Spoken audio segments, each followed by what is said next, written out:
hammer aid climbing is, in my opinion, a little easier than C2 or hard clean climbing. And everybody seems to want to climb the nose, lurking fear, or the zodiac.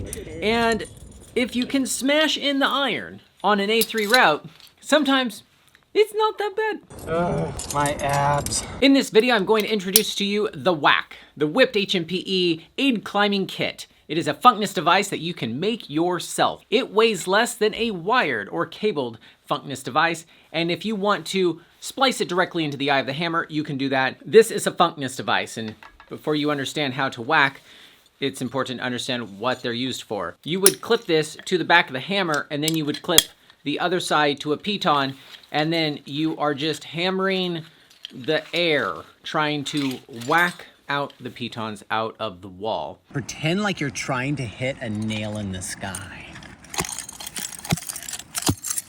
Yeah, it's so scary. Because in case you are somehow on this video and don't know how climbing works, bolts are left permanently behind. Ideally, you would pull this stuff out. How much force does this create? Well, if I clip my whack to the load cell and I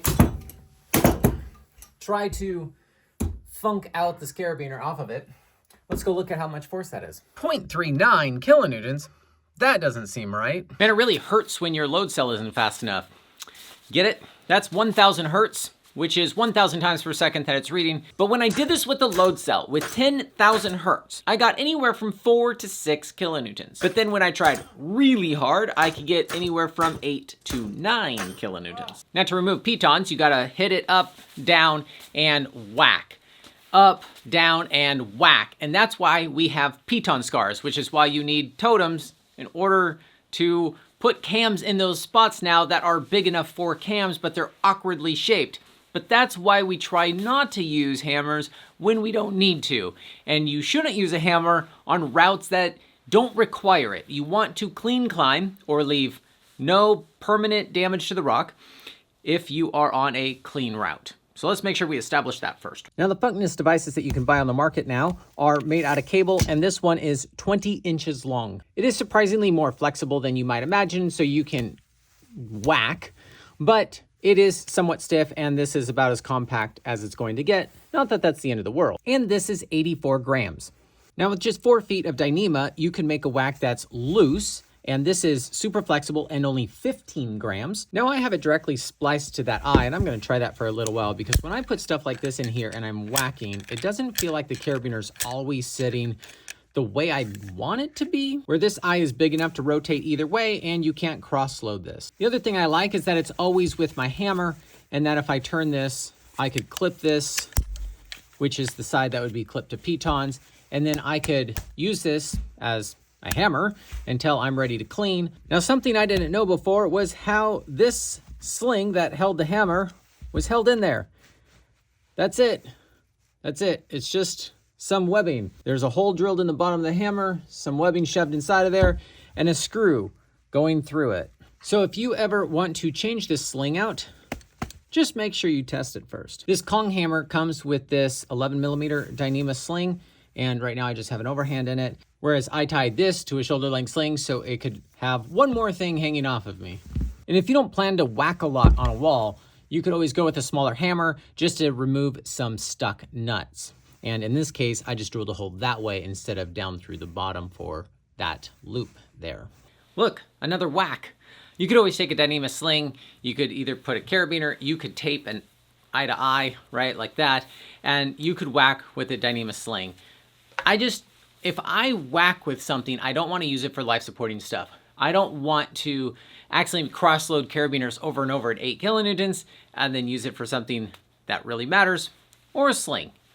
Ideally, you'd be dedicating something for that thing if you're going to be whacking with it. Now, I haven't tested Moses' funcness device yet, but I did test one of these yesterday, and it broke at 18 kilonewtons, which is what it has always broken at when I test this 5mm SK75 HMPE, which is what we've used on our zip line.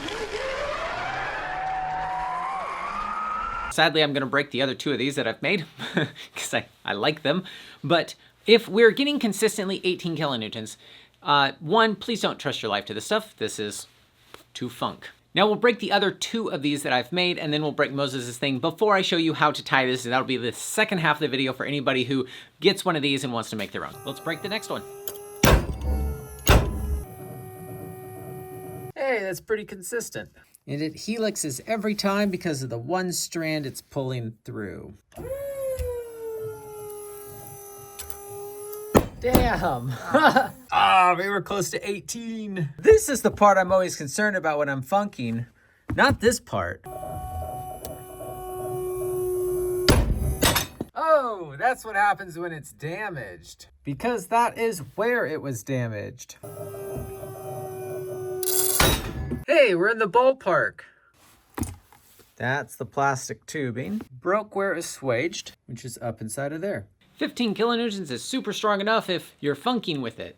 Try not to clip yourself to either one of these. Now I do think this is going to be more durable than these if it gets whacked, like if you actually hit the material too much, but it depends how much you're aid climbing and how much a few grams matters to you, and the few dollars this is going to save you. It's already an expensive sport, but if you really want one of these, we're gonna show you how to take 4 feet of this Dyneema and how to tie it. Before I show you how to splice the whack, I really want to hammer a point home. At our store at hownoto.com, I counted them last night, and we have, not making this up, 69 different pitons, different ones, in our shop. And I think that's really funny. Here's a baby angle. Now we're going to show you how to Brummel eye splice both ends. Every whack kit comes with a 10D finish nailer 3 inches and 50 inches of the SK75 Dyneema. Now we are going to be making 2 eyes, so eventually it's going to look something like this, and it's going to be buried, and you're going to have an eye on this side and this side about 2 feet apart, or you can make it 20 inches apart to match the Moses Funkness device if you want. And then you can just cut off a little bit of extra here. You will need some electric tape to tape the nail to the end here. This is 12 braid rope, and when you push it together, then it's hollow.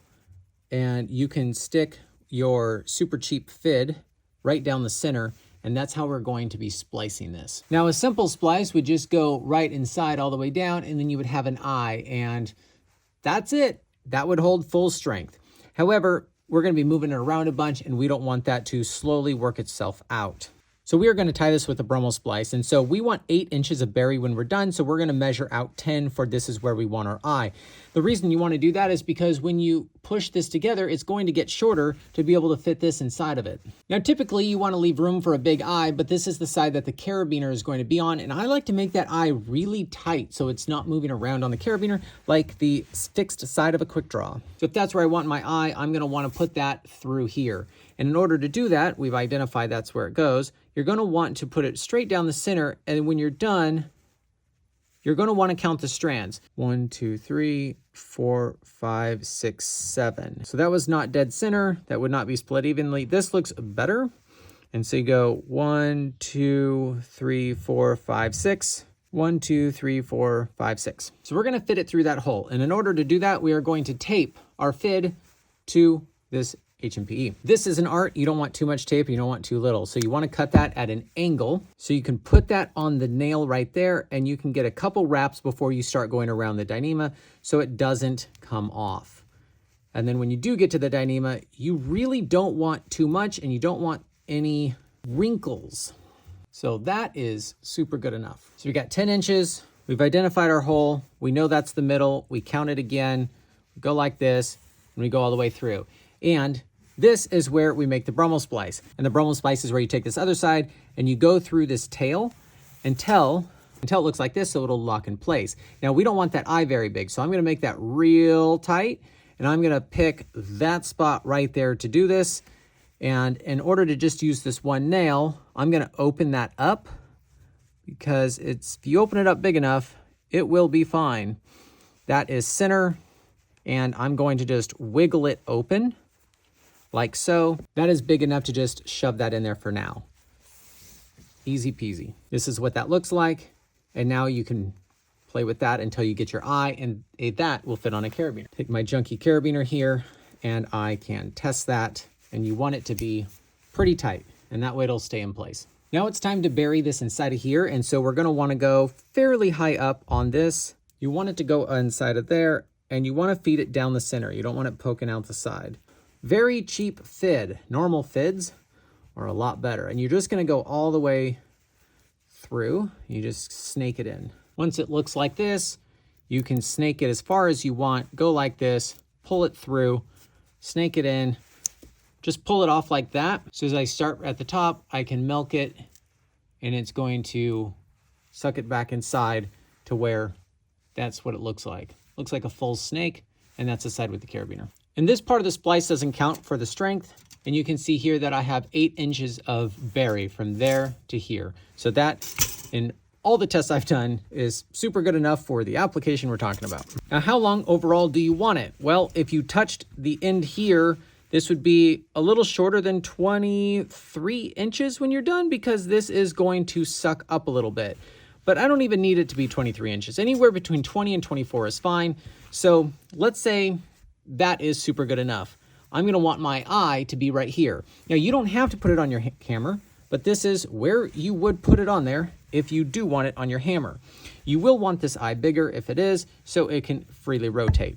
I don't find a small eye is beneficial at all here. We want to make sure that if that's my eye, we have 10 inches there, so that will be 8 inches of berry when I'm done, if that's where I start my eye. So I can retape this side now. You want to make sure that you don't have wrinkles like that. You will hate splicing if you do.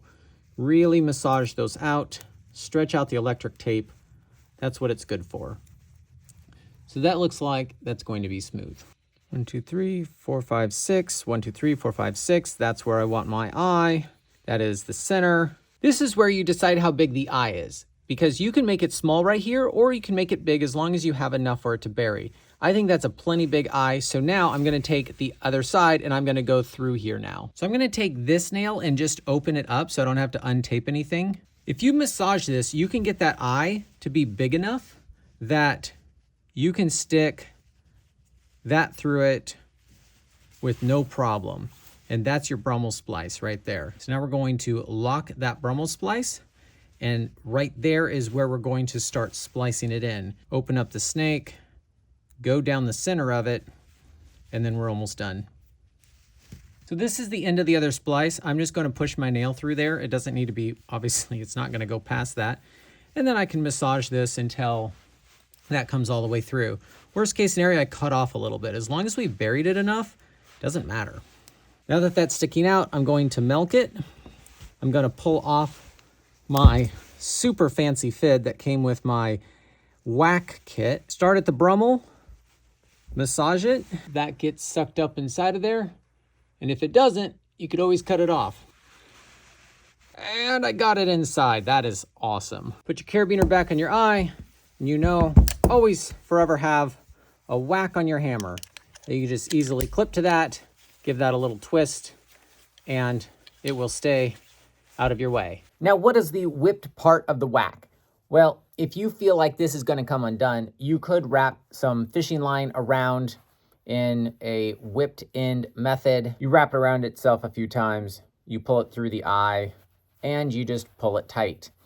And I don't find that to be super necessary, except for making the acronym say whack, but that is an option. I don't think the whack is going to be making aid climbing a lightweight or cheap sport, but hopefully it helps a little bit. These are little things that I like to have and wish I had when I first started, and I wish I got to see the 14 videos that we made on how to big wall at bigwalls.com. They're free. Highly recommend you go watch them even if you have already big walled.